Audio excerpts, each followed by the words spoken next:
So Crazy Pony sent us this 90 millimeter tiny whoop killer, is what I like to call it, to do a review and give honest opinions about how it compares to its competitor, the Tiny Whoop.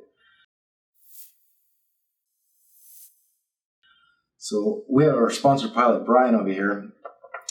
He's the one that flew both of them. Actually, there's a whole bunch of people that flew them both, just so we get some more opinions. Based on the two flight patterns, was there anything different or way wrong or way better?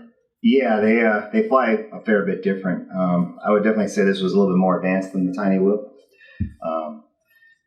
So it looks like these came with an XSR or D4R for Taranis? Yeah, it comes with an XSR.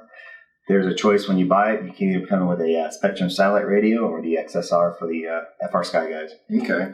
So as far as the PIDs, are you able to tune the PIDs on these or hook it up as a clean flight or anything? No, and the stock flight control on these, no, there's no way to tune anything. It's just all basically self-leveling mode for the most part. And this is able to be connected to clean flight or beta flight? Yeah, it'll run either one, fully adjustable, fully programmable through beta flight and clean flight. Okay. Looks like these motors are a little bit bigger than these. Does that mean that they're a little bit quicker, produce a little more horsepower? Yeah, they definitely have a lot more power. Okay. Larger prop helps out with efficiency a lot too for flight times. And I noticed you did lose a couple props before. We didn't have the correct replacements. What were the stock props that it came with? What size were those? They were about 55 millimeters. And we replaced them with? Those are about 53, 54. They're Walkera Ladybird props. They're well known as one of the best brush props available.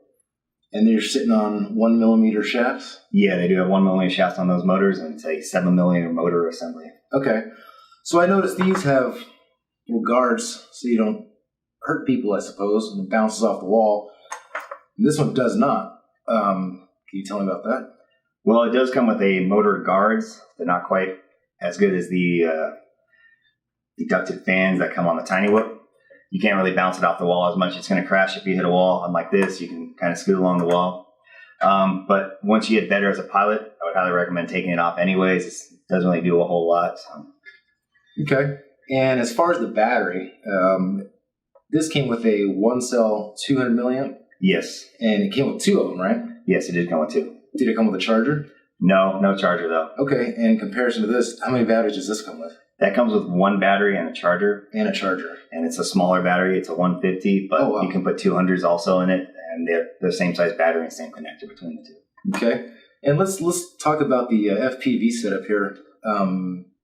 These are the FX798T, which is a common all-in-one 25 milliwatt. Is that the same as these, or can it be just interchangeable? Because I know that these don't come with cameras. You just got to stick it on there, right?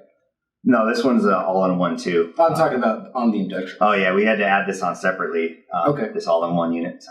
But they do the same thing? Yeah, they do the same thing. Probably costs about the same price? Yeah, that one's a nice 40-channel one. This is the Spectrum one. It's only 8 channels. Okay. And you were mentioning this had a 150 milliamp battery versus the 200 milliamp. This is a little bit heavier. It feels like it's a little bit heavier. What are the flight time differences? You get about 40 seconds more on the 90. You get like just around 3 minutes versus I get about 2.5 or so on the Inductrix. But this is a little bit more speedy, you'd say? Yeah, definitely. With the adjustable rates, you can do flips, rolls when you take it out into rate mode. And it's fully adjustable, Expo, all the works. So you'd probably recommend this for a more advanced pilot, or are they both equal to a beginner? To a beginner, I probably would recommend this, but you can with the prop guards, and flying with self-level mode is available. It does work pretty good either way, but I'd probably say the Inductrix for a beginner, but if you've got experience, I would go all day long with the 90 millimeter. And this is only for Spectrum, the Inductrix? Yes, that's true too. At this time, they only have a Spectrum flight controller. Okay, well, there you got it. That really sums up what we put this through. We've crashed it a whole bunch of times and changed some parts on it, and it seems to be a much better flyer in my opinion, just because it's more agile, a little bit more quicker, maybe a better outside thing versus it indoor thing. If you were to change anything, what would you change? Well, out of the box, there was a few. This does have to be like kind of built per se, a little bit with putting the FPV camera up on this one. They put an XSR, but they decided to use CPPM instead of S-Bus. If you know the difference, like I said, you'll probably want to switch it right away to S-Bus instead of CPPM. I do recommend these props. They were a huge improvement in basically power and in flight time. But other than that, it worked really well, and we've had a lot of fun flying it so far. Well, good. Okay, then we pretty much covered everything we've got. We really hope that the vendor sends us a charger when they send it out to customers, as well as better instructions to get this thing going and how to install the guard. And also, there was some modifications that needed to be done to the prop guard because it was rubbing against the propellers. Is that right?